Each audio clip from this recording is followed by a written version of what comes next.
and I manage the IIT Alumni community. And welcome to this first episode of a little awareness campaign we are running called Be Aware, Not Scared, and of course, related to this coronavirus situation. Why we are doing this, given this emergency situation we all find ourselves in, we thought it might be interesting to have a discussion with both some of our researchers here in Italy, where we are based, and alumni around the world in order to get a better picture of how this situation is impacting people's lives. So these calls want to be a small contribution in the direction of adding some awareness through first-hand testimonies of what kind of changes had to be made in people's work and life routine, and hopefully gain some inspiration on how to better cope and feel a little closer together. So thank you everybody who's in this call today for participating. And they're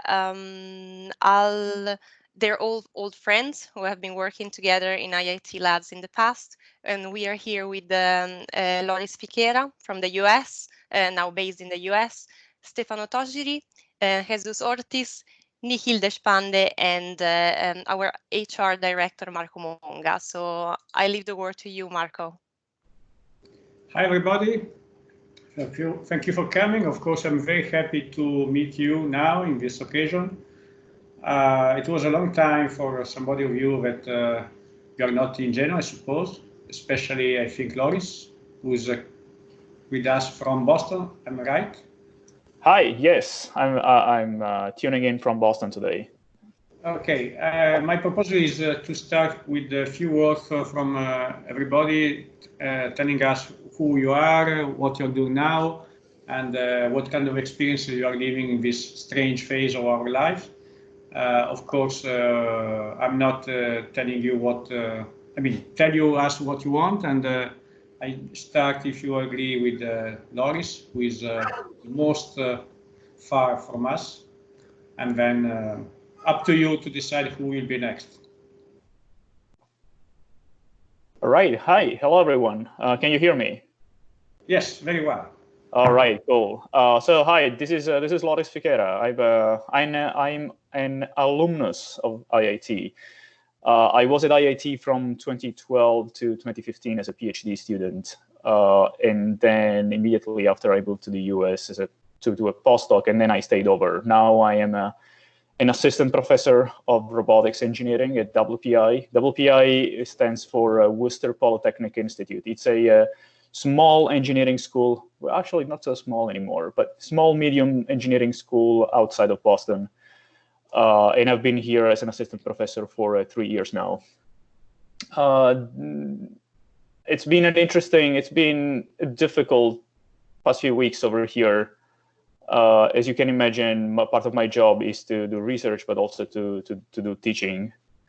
And, we are moving all of our teaching online. We're moving all of our projects online. So we are having to, cope a little bit with that situation and try to figure out how to move everything to an online format overnight.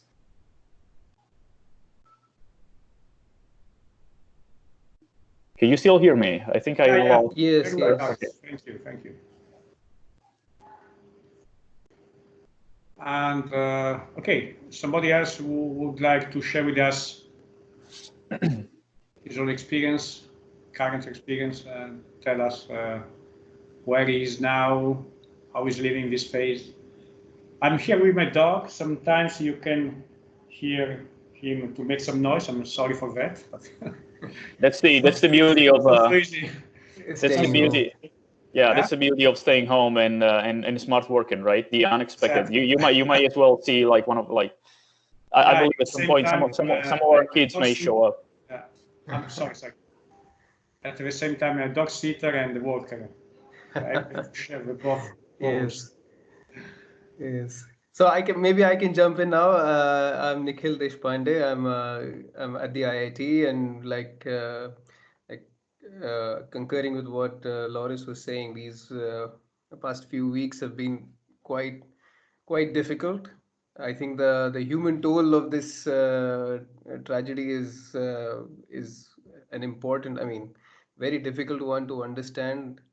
And so from our point of view, just to just to move indoors, just to stay indoors, and like Loris was saying, move everything online has been a challenge. I think we are so used to getting ready in the morning, stepping out of the house, changing our mentality, going to office, being in office mode, then coming back home, being in home mode.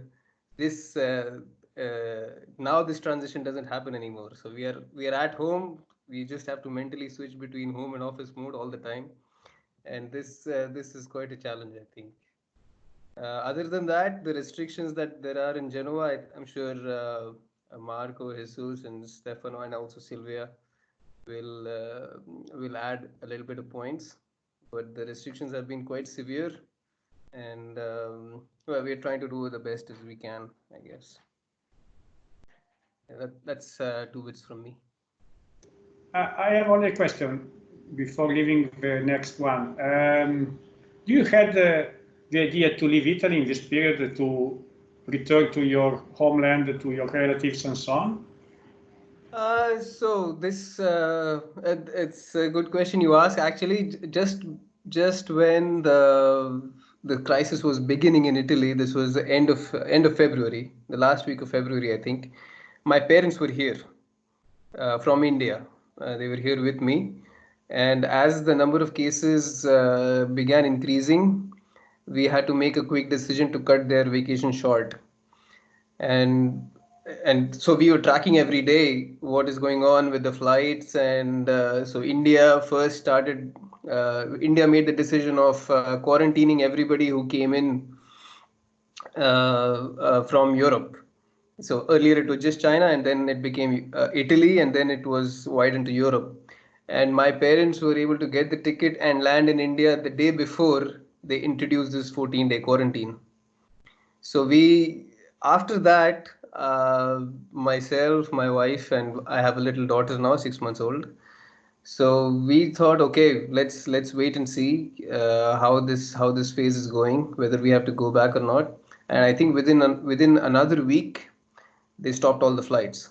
So we didn't have enough chance of even thinking, okay, let's try to go back to India now. There's no point staying here.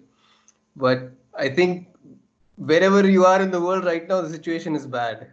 So it's good where we are, and we are trying to stay as safe as possible. Thank you so much. Who else would like to share with us some info? Yes, I am Ortiz. I work in the Department of Advanced Robotics in the area of exoskeletons. So yes, similar, let's say, of what Nikhil said. No? So even if we are researchers, or in some way we are used to bring our work to home, it's different, no? From just being working at home, no, all the day during so many days, no. It's a bit strange situation, no? And yes, also it's interesting to see how the people behave and everything, no. Also to organize the work, no, within my group is not simple. So there are a lot of things that we can still do from home, but working on exoskeletons, we usually work with hardware, no. So there are things of our work that are difficult to continue working, no. So we are working more on papers or analysis of data. Unfortunately, we had some data still to analyze from the last experiments. So still people is still busy about people maybe more involved on hardware like electronics is more difficult. No? So they are doing training or trying to say to learn new things, no, in this period. So as Nikhil, I have my family in this case in Spain, and the family of my wife, they are in Milan.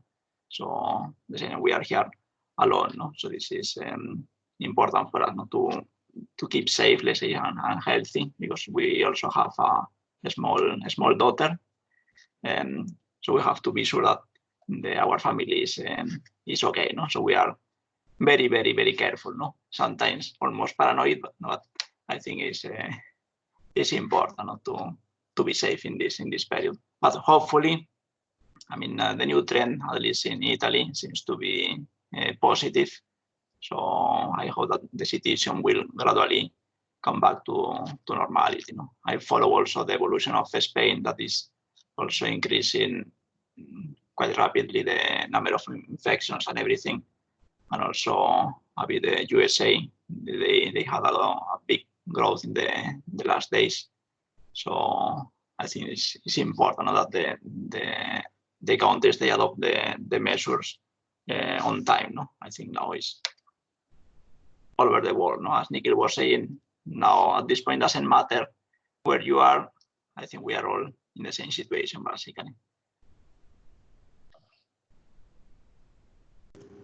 Okay, thank you so much, Jesus. Yeah. I see also Stefano is online, but yeah. probably Can you hear your me? webcam doesn't work. I don't know. Can you hear me? Yes, very well. Okay. Okay. Okay. Nice to see. My webcam seems to be working. We can see you. Perfect. Yeah. So I'm Stefano. I'm working with Jesus in his group. So also working in exoskeletons. I think Nikhil described it quite nicely. The switching from home to work that we're so used to is no longer here. So it's kind of difficult to adjust mentally to get a strict routine on working hours, and time you spend at home is not so easily. Yeah, it's not so distinct now. So that's an adjustment to make. It's now the third week I'm spending home, as most of you. Yeah, it's slowly improving. As Jesus said, we were lucky enough. We just had completed some experiments before the crisis got worse. So at least that we have some data to work on to advance our work with papers, documents in general. That's generally the more boring part, but that's what we can do now. From our perspective, it's also a little bit of an issue. We were going to start very soon some trials in companies all across northern Italy, which is now going to be difficult for a few months. So that's an adjustment, a new balance we're going to have to find. As far as personal life, I'm lucky enough to be in isolation with my girlfriend, so I have absolutely no. From that perspective, from a very selfish perspective, this is fine. I realize that outside of this apartment and all around the streets, the situation is difficult to live, but we follow the guidelines and it seems to be getting a bit better. So let's see how it evolves.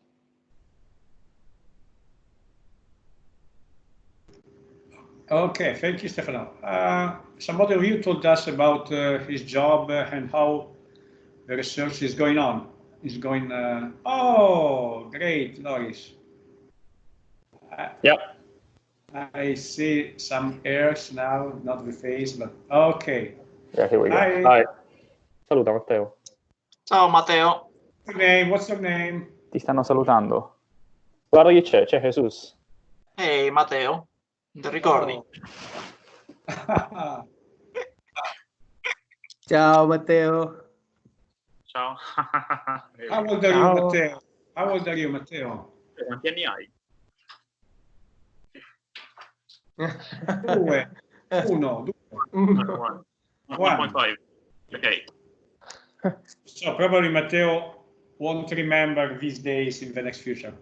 Hopefully not. That's what my wife and I were talking about the other day. Hopefully he's small enough that he's not going to remember. Yes. I was asking, somebody of you told us that he's also working with other people like Loris, who is teaching to students and so on. Do you have in some way responsibilities about the work of the job of our people? Because one of my main, let me say, doubting these days was how I can, let me say, get involved, how can I create a sort of digital belonging in this phase with my people, no? I'd like to hear your voices about this. Sure. Yeah. Loris? Yeah, maybe I can go first. That's a great question, and to give you a little bit of context, I have right now 2 PhD students, 1 master's student, and literally an army of undergrads working in my lab. So of course, with our lab now shut down and the university not allowing anyone to be on campus, we are losing that sense of community. We're losing that opportunity to interact with each other daily. And the only thing we're doing for now is having our weekly research meetings or our weekly lab meetings. And we're losing everything else, which is probably, like the main reason why I go to campus every day is to have that unexpected interaction with someone and maybe, like come up with something new, or sometimes even just the opportunity to sit down for lunch and talk about how things are going in your life, and lend a ear to someone who just needs to talk. And we're losing a little bit of that. Now, I'm not sure I found the right model for that yet. Of course, I'm very concerned about my own students. One thing I've been doing is I've been calling them on the phone, like every few days to just, like check on them individually. To give you an idea, some of my students are in their late 20s. One of them is married with a kid, and they are like staying home. 2 out of 3 are international students. 1 is from Ecuador, the other 1 is from Egypt. So this, like I can only imagine what's going on in their minds. They probably have family back home. They're worried about, at the same time, they're worried about the situation over here. They're worried about not being able to make any progress in their research or their thesis. So I try to check on them and, like call them, and really the purpose of my calls are just to, hey, tell me what's going on, because maybe they have no other way right here to vent, like everything they have in their mind right now. The other thing I did was we're having these weekly lab meetings, which we moved now to an online format. And one thing I made clear since the beginning of the outbreak was, I want you guys to know one thing. You may be worried about being productive right now and how this situation, this emergency is going to disrupt your work. You don't have to be worried about that, because these are really unfortunate circumstances. This is an emergency that no one in their lifetime has ever seen. So the last thing we have to worry about right now is about being productive. Really, what I want you to focus on is your well-being, your health, and that should be your primary concern, and that is also my primary concern. Who cares if we don't publish that paper, or who cares if we cannot run that experiment? We're gonna get, we're gonna recover from that. But we should be putting everything into perspective. Really, right now, there is something more important we need to think about, and that thing is staying healthy, staying well, and possibly also taking care of our mental health. We're all under a huge amount of strain because we cannot really go out, and we are forced to live inside all this time. Probably the thing we need to work on right now, rather than experiment X or paper Y, we should be working on building our own routines at home to distract ourselves and not think about just daily chores at home or that paper. We need to find something else to do to distract ourselves, really. Thank you so much, Loris. Somebody else would like to share his experiences about that? Oh, yes, exactly. Of course, it's fine. Yes, as Loris was saying, and this is an emergency situation, no? So it's critical that people is well, no? So I'm within my group, I make myself available as much as possible. If anyone needs anything or something, we communicate. Fortunately, we have now a lot of ways of communicate. We have for WhatsApp, no, for informal, quick communication, or for example, now in this video conference, so it makes easy to communicate within the team. So I usually ask the people how they are doing, or if they need something. No, if sometimes the people also they get distracted also with their work. No, maybe not with the stress of finishing a paper or whatever, but sometimes people also get distracted with their work. No? Sometimes they want to do something, or they are missing something, or maybe they are missing some material that's in the lab and they don't have at home. So trying to find ways to solve the situation, no? Or if they finish something that they were doing and they don't know how to continue, I discuss with them to get new ideas or what they can do in the meantime, no? Till the situation is back to normal.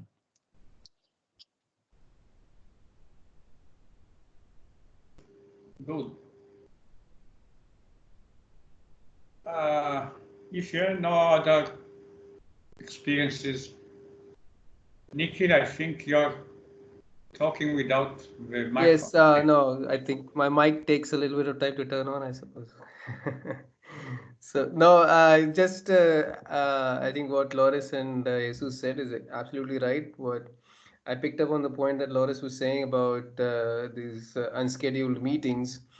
So this is, I think, if everything remains, or rather, if we get used to this mode of communication, we will lose that part a little bit, because now some things that we would discuss, okay, I'll just walk over to that guy's desk and have a quick 1-minute chat, and this will be resolved. But now we need to schedule that beforehand, even if it is a 1-minute or 2-minute chat. And so getting used to this change is a little bit difficult, but hopefully we will get used to that, and we'll have to live with that.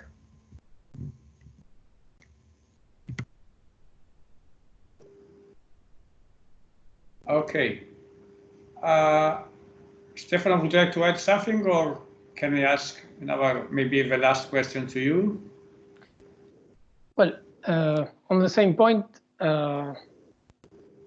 communicating digitally removes a little bit of the warmth from usual interactions, but hopefully this is also a way to familiarize with tools that will be helpful also when things go back to normal, and hopefully we'll have learned something new on how to organize our work, especially our group interaction better.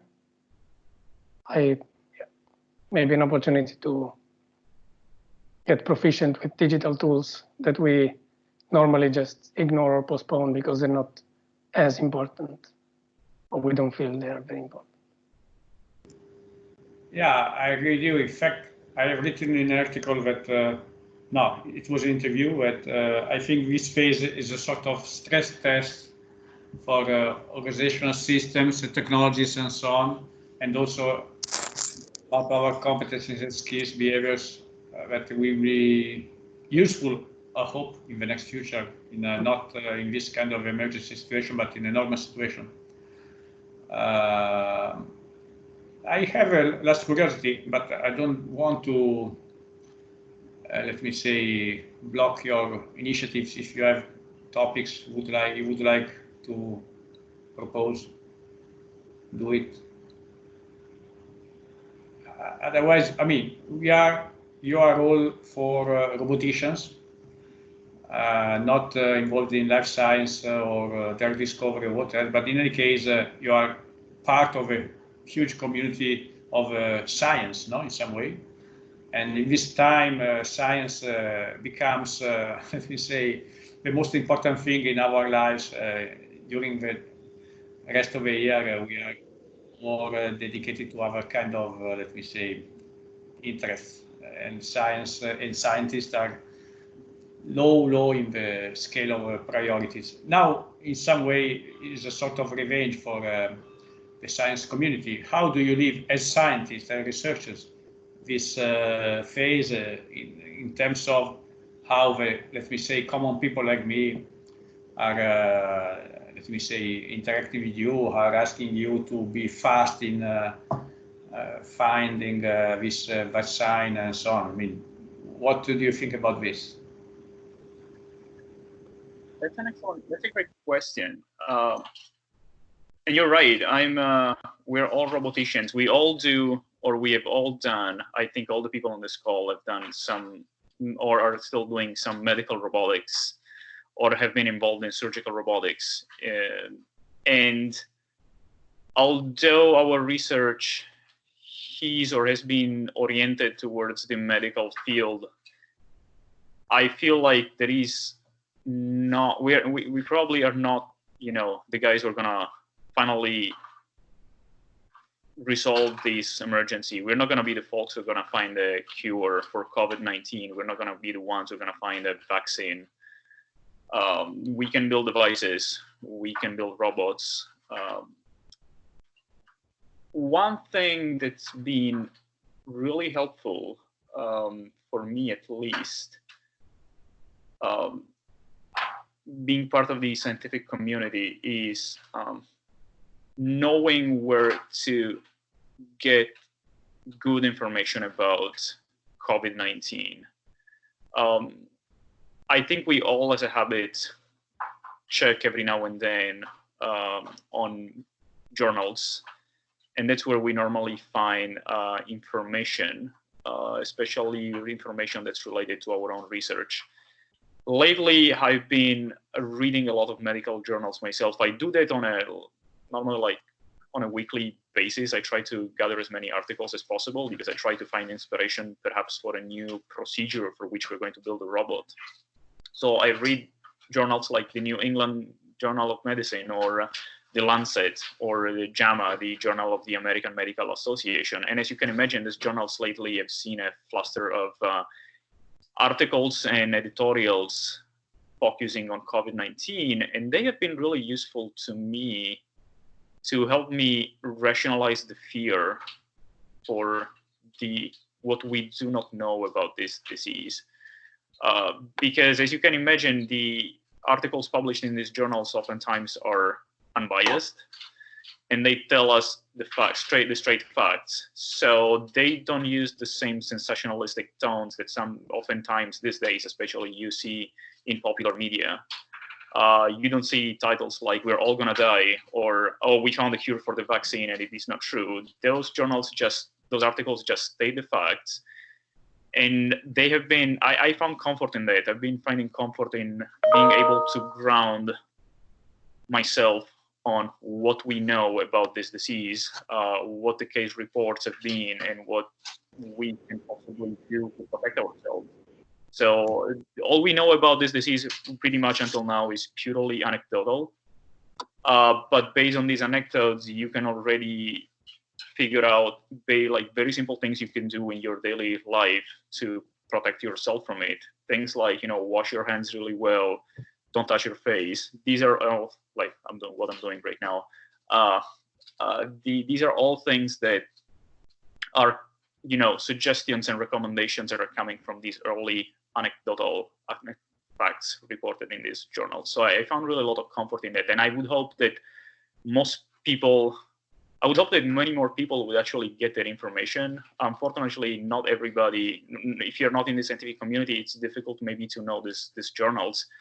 And you end up getting your news sometimes in venues that are not really reputable or credible. And you may end up panicking because you end up believing things that are not true.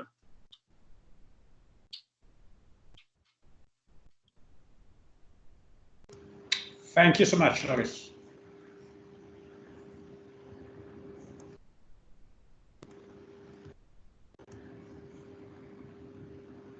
Somebody else would like to take the flag of the science?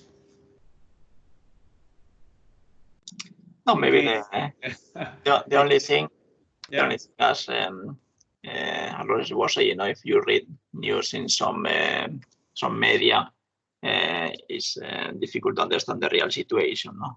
So in general, I also try to read the news in different places. I don't go to the detail of medical journals, but the data, the number of contagions and so on.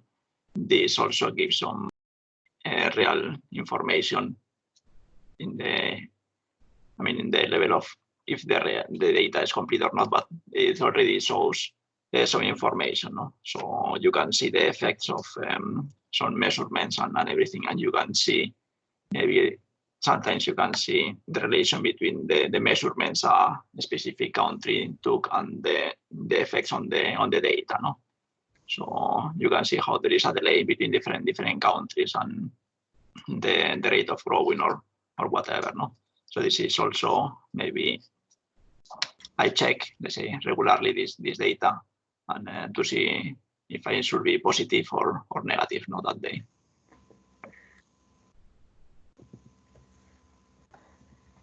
Yes, if I can just add, I think like what Marco was asking, I mean, it makes a lot of sense. It's a big privilege, also a responsibility, but big privilege to be part of the scientific community and to have the responsibility of disseminating proper, correct information based on facts. So I find this, I mean, even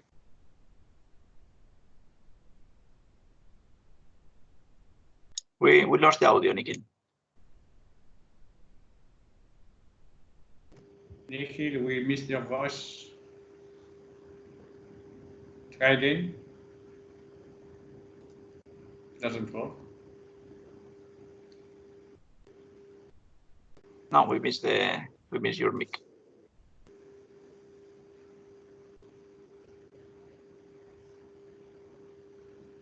Okay, I can call help desk. I sit here at desk in order to. I don't think.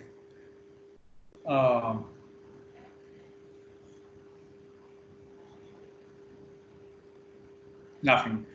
Stefano, would you like to tell us something, or I think we are. I don't know how long is lasting this chat up to now. Maybe it's too long. I don't know. Yeah, I nothing to add. I'm just happy that in the scientific community you don't get this panicking terms. Things are stated in a more neutral way. It might not be all positive, but at least it seems that the scientific community doesn't contribute to this.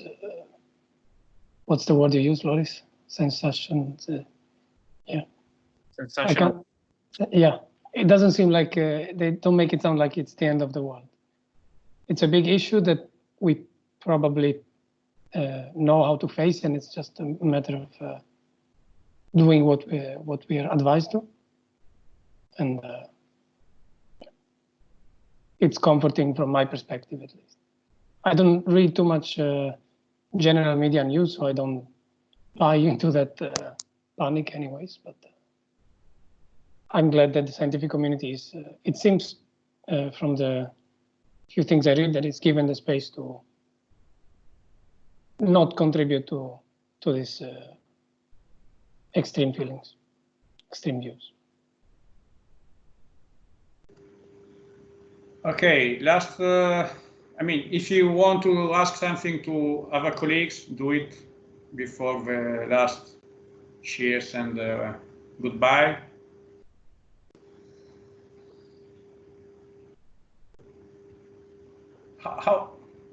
What time is it in Boston now? It's 15 to 11. 15 minutes to 11.